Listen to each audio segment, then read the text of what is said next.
Assalamu alaikum wa rahmatullahi ta'ala wa barakatuhu.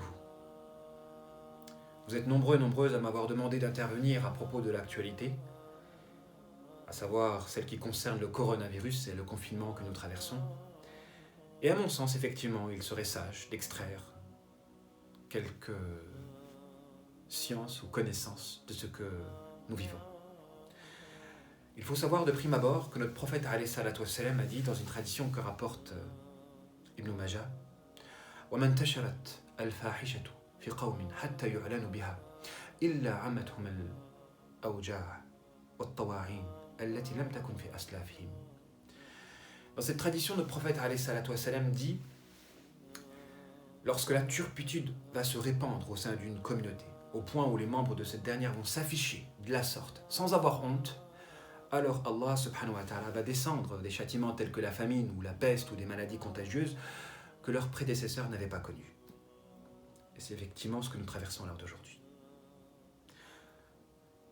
En effet, lorsque les gens du bien démissionnent à l'endroit de leur mission de contrecarrer le mal, si épreuve il doit y avoir, cette dernière touchera tout le monde. Pourquoi ? Parce que le mal n'a d'existence que par la démission des gens du bien. Donc, s'il faut châtier des responsables, lorsque le mal se répand au sein d'une société, on doit viser avant tout les gens du bien qui ont démissionné à l'endroit de leur mission de contrecarrer le mal. Et à ce propos, notre prophète alayhi salatu wassalam a dit dans une tradition que rapporte Tirmidhi: وَالَّذِي نَفْسِي بِيَدِهِ لَتَأْمُرُنَّ بِالْمَعْرُوفِ وَلَتَنْهَوُنَّ عَنِ الْمُنكَرِ أو لا يؤشكن الله أن يبحث عليكم عقابا منه ثم تدعونه فلا يستجاب لكم. Dans cette tradition, notre prophète alayhi salatu wassalam a dit: vous allez recommander le convenable et interdire le blâmable. Sinon, peu s'en faut qu'Allah subhanahu wa ta'ala ne fasse descendre un châtiment qui va toucher tout le monde et vous allez l'invoquer et vous ne serez pas exaucé. À partir de là, nous devons constater que nous avons une part de responsabilité dans ce qui touche notre planète. On a beau blâmer notre époque, mais en réalité le blâme est en nous. Si quelque chose ne tourne pas rond sur Terre, c'est parce que quelque chose ne tourne pas rond dans nos cœurs. On a beau avoir peur du coronavirus, avoir peur de la mort, mais à mon sens, il existe un virus bien plus grave. Le virus de la toxicité relationnelle. Parce que par définition, c'est quoi un virus ? C'est une cellule contagieuse qui a besoin d'un hôte, donc de cellules saines, pour se multiplier. Donc il vit de la destruction, de la corruption.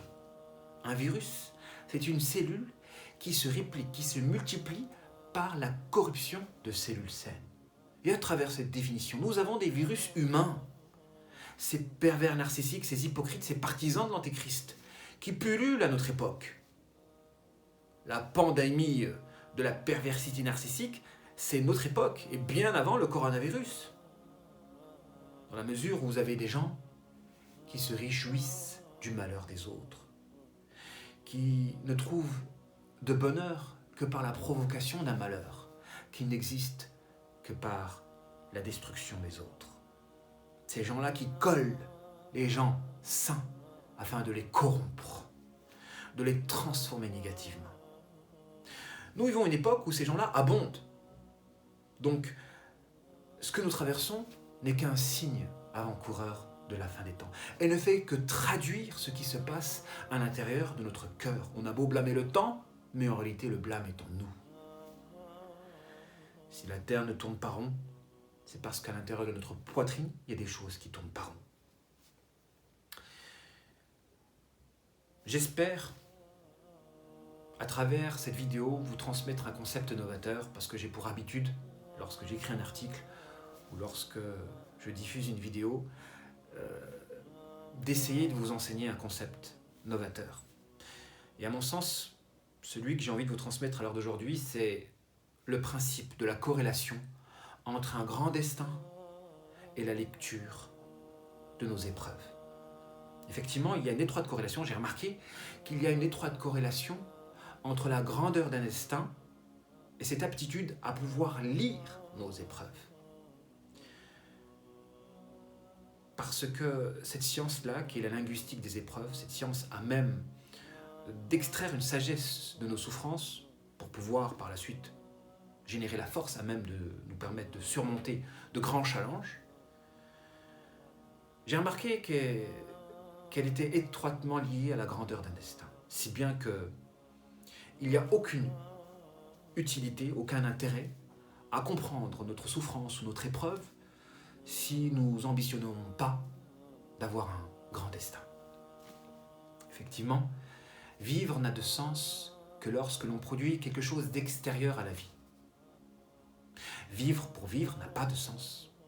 Vivre pour vivre, c'est diviniser la vie.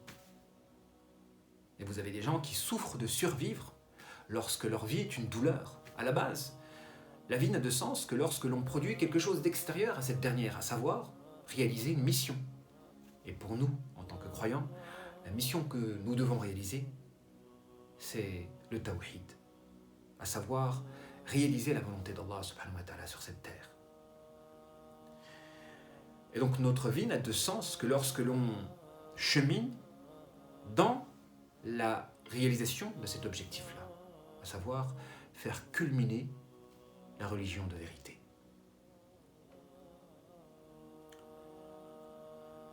Et donc la grandeur de notre destin est relative à cette application du tawhid.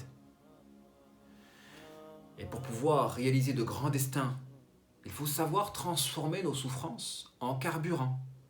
C'est pourquoi il y a un rapport entre la grandeur d'un destin, les souffrances et cette aptitude à lire nos souffrances pour pouvoir transformer nos douleurs en carburant.